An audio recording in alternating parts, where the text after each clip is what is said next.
Diógenes fue una figura extravagante de la antigua Grecia. Su vida está inmersa en una serie de anécdotas que han sobrevivido el paso del tiempo.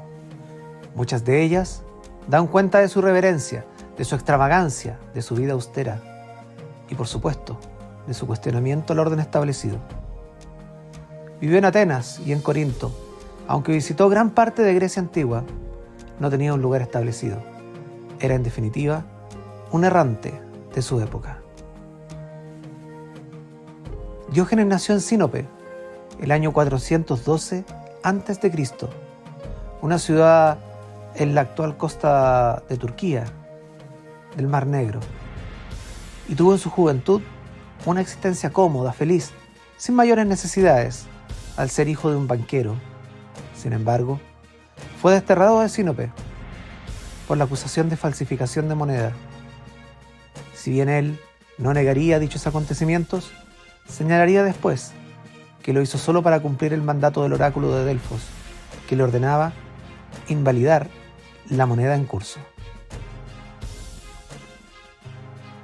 Señaló después que fue una interpretación errónea del oráculo, el que solo habría querido destacar el valor de la naturaleza humana por sobre el dinero.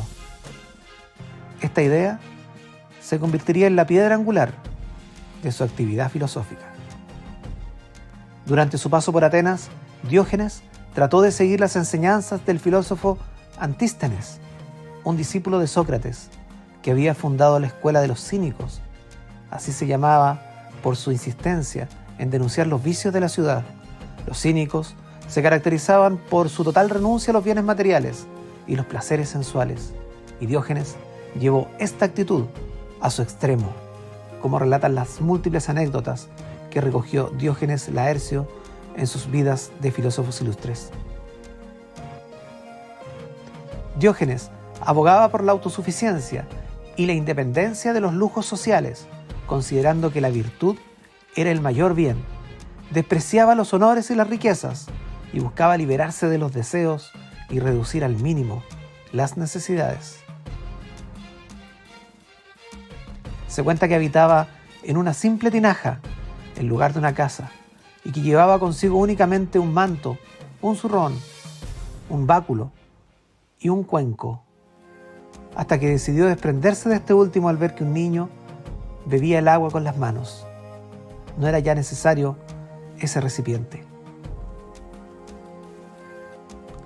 Se dice que en una ocasión en Atenas, cuando ésta se encontraba de fiesta y por doquier se veían coloridos espectáculos, desfiles magníficos, suntuosas ceremonias en templos y mansiones, Diógenes permanecía acurrucado en una esquina, como para echarse a dormir, algo dolido por verse marginado y fuera de la diversión.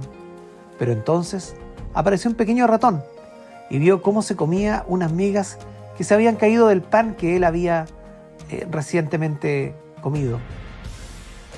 Se preguntó: ¿de qué te quejas?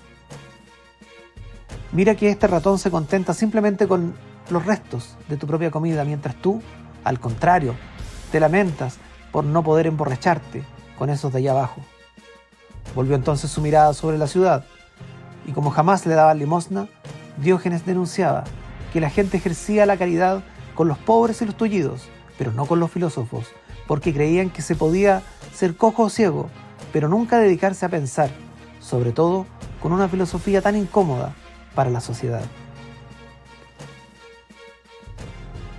Así fue como Diógenes se acostumbró a usar en sus peregrinaciones por Grecia cualquier lugar, para casi cualquier cosa, ya fuera comer, dormir o soltar sus críticas. La tinaja de vino que le sirvió a veces de cubículo era toda una declaración de principios. El hombre había de volver a la naturaleza a través de una rigurosa contención para conquistar su propia libertad. Diógenes parecía criticar el mundo desde la pobreza antes que vivir en una sociedad embrutecida por el dinero. Diógenes fue despreciado por otros filósofos, rechazaba los grandes temas de la época. Su filosofía se basaba en la práctica de unos pocos y sencillos principios éticos, entre los cuales los grandes sistemas filosóficos resultaban inútiles. En otra ocasión se comenta que viendo que Platón defendía ante sus alumnos en la academia que el hombre era solo un animal bípedo sin plumas, tomó un gallo y lo peló, y lo echó en medio de la escuela al grito de «Ahí va un hombre de Platón». De seguro, muchos lo consideraban un loco. Se le veía en pleno verano revolcándose por la arena caliente y en invierno abrazado a las frías estatuas de mármol cubiertas de nieve. Orinaba sin vergüenza encima de alguien y hasta se masturbaba en público para el escándalo de los transeúntes, a lo que siempre replicaba: «Ojalá fuera igualmente fácil quitarme el hambre con tan solo frotarme la tripa».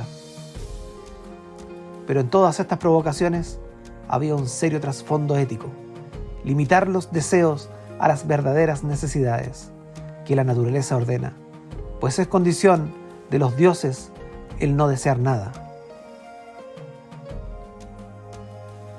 Una de sus anécdotas más conocidas señala que cuando Alejandro Magno, el poderoso conquistador, se encontró con Diógenes, le ofreció concederle cualquier deseo.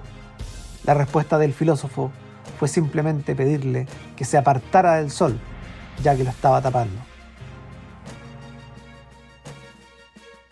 Al llegar a la vejez, uno de sus amigos le aconsejó que relajara un poco los rigores de su vida a los que se sometía, pero Diógenes le contestó: «Esto es como si en plena carrera y cuando estuviera a punto de alcanzar la meta, se me aconsejara que parase». Murió en Corinto el año 323 a.C., en la misma pobreza en la que había vivido. Su vida ha servido de inspiración e incluso el denominado mal de Diógenes, que se refiere a un trastorno del comportamiento que se caracteriza por el abandono extremo del autocuidado y el deterioro de la higiene personal, así como las acumulaciones compulsivas de objetos y la incapacidad para desecharlos, incluso cuando son inservibles, lleva el nombre del filósofo debido a su estilo de vida extremadamente austero y despojado de posesiones materiales. Hoy en día, cuando por ejemplo el budismo u otras filosofías destacan el desprendimiento como una virtud, hay que reconocer que encuentran en Diógenes a un importante precursor y como tal ha encontrado, sin duda, su lugar en la historia.